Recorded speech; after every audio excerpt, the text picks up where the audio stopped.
వందనాలండి. ఈరోజు ఆగస్టు 26 దేవుని మార్గంలో నడుచుట గురించి జ్ఞాపకం చేసుకుందాం. కీర్తనలు 119:1 యెహోవా ధర్మశాస్త్రమును అనుసరించి నిర్దోషంగా నడుచుకుని వారు ధన్యులు. కీర్తనకారుడు దేవుని వాక్యాన్ని బట్టి ఎంతగా పరవశించిపోతున్నాడంటే దాని ప్రకారం జీవించుట అన్నిటికంటే గొప్పదైన ఆశీర్వాదం అని భావిస్తున్నాడు. ధర్మశాస్త్రం యొక్క పరిపూర్ణతను చాలా బాగా అర్థం చేసుకున్నందున పైనున్న వాక్య భాగం చెప్తున్నాడు. దేవుని చిత్త ప్రకారము అనుదిన జీవితంలో నడుచుకునుట అన్నిటికంటే శ్రేష్టమైంది అని ప్రకటిస్తూ ఉన్నాడు. దేవుడు లేఖనాలలో అనేకమైన వాక్య భాగాలు ఉదాహరణలు ఇచ్చి తన చిత్త ప్రకారం నడుచుకున్నటకు ఆయనే సహాయం చేస్తూ ఉన్నాడు. తన దృష్టిలో ఏది మంచిదో తెలుపుటకు ఈ వాక్య భాగాలను మన ముందుంచుతున్నాడు. ఈ ప్రకారం చేయవాడు నిర్దోషులుగాను నిందారహితులుగాను ఉండగలం.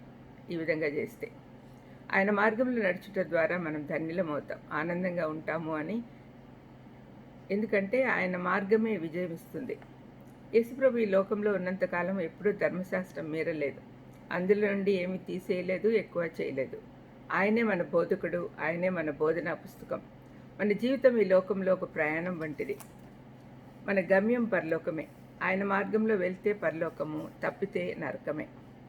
పాత నిబంధన కొత్త నిబంధనలో విజయం సాధించిన అనేకుల ద్వారా దేవుడు మనల్ని ప్రోత్సహిస్తూ వారిని మనకు ఉదాహరణలుగా ఉంచి బోధిస్తూ ఉన్నాడు. మనం ఆయనకు సమర్పించుకొని వాక్య ప్రకారం నడుచుకుంటూ ఉంటే మనం కూడా విజయులమవుతాం. దేవుడు నేర్పించినవన్నీ నేర్చుకుంటాం. ఆయన శిష్యుల నుండి కూడా అనేక విషయాలు నేర్చుకోవచ్చు. దేవుడు ప్రేమించిన శిష్యుడైన యోహాను విజయులకు ఒక మాదిరి. జయించేవాడు ఎవరంటే దారి తప్పకుండా ఎన్ని శ్రమలు, ఆటంకాలు, శోధనలు వచ్చినా దేవుని మార్గంలో నడిచేవాడు. చనిపోయిన చేప ప్రవాహంలో కొట్టుకుపోతుంది, కానీ ప్రాణమున్న చేప ప్రవాహానికి ఎదురెదుతుంది. సల్మాన్ చేప అయితే ఎగురుతూ ఆటంకాలన్నీ ఛేదించుకొని వెళ్తుంది. జయించేవారిగా ఉండాలి అంటే ప్రకృతి నుండి కూడా కొన్ని పాఠాలు నేర్చుకోవచ్చు. ఇక ప్రభు వద్ద నుండి ఎన్నో నేర్చుకోవచ్చు. సిలువకు వెళ్ళకముందు యేసయ్య తన శిష్యులతో మాట్లాడుతూ ధైర్యం తెచ్చుకొనిడి, నేను లోకంని జయించి ఉన్నాను అన్నాడు. యోహాను 16:33. ఈనాడు దేవుడు తన వైపు చూచుటకు ప్రోత్సహిస్తూ ఉన్నాడు. అపొస్తలుల కార్యం 7:56లో స్టెఫను ఆకాశం తెరవబడుటయు మనుష్య కుమారుడు దేవుని కుడిపార్శ్వమందు నిలిచి ఉండుట చూశాడు. తన విశ్వాసి అయిన శిష్యుడు శ్రమ పడుతూ ఉంటే సహాయం చేయుటకు సిద్ధంగా ఉన్నాను అని ప్రభు కనపరుచుకున్నాడు. ఆయన శిష్యులుగాను సాక్షులుగాను జయించేవారిగాను ఉండేవారికి సహాయపడటకు ప్రభు ఎప్పుడు సిద్ధంగా ఉంటాడు.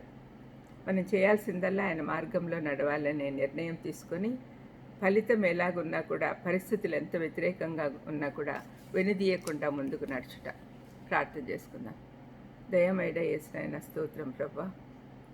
విజయం సాధించాలంటే మీ మార్గంలో నడవాలి అనే సత్యం తెలుసుకునేటట్టు చేసినందుకు మీ స్తోత్రం చెల్లిస్తూ మేము కూడా అలాగే ఉండడానికి సహాయం చేయమని యేసుక్రీస్తు నామమున వేడుకొంచున్నాను తండ్రి.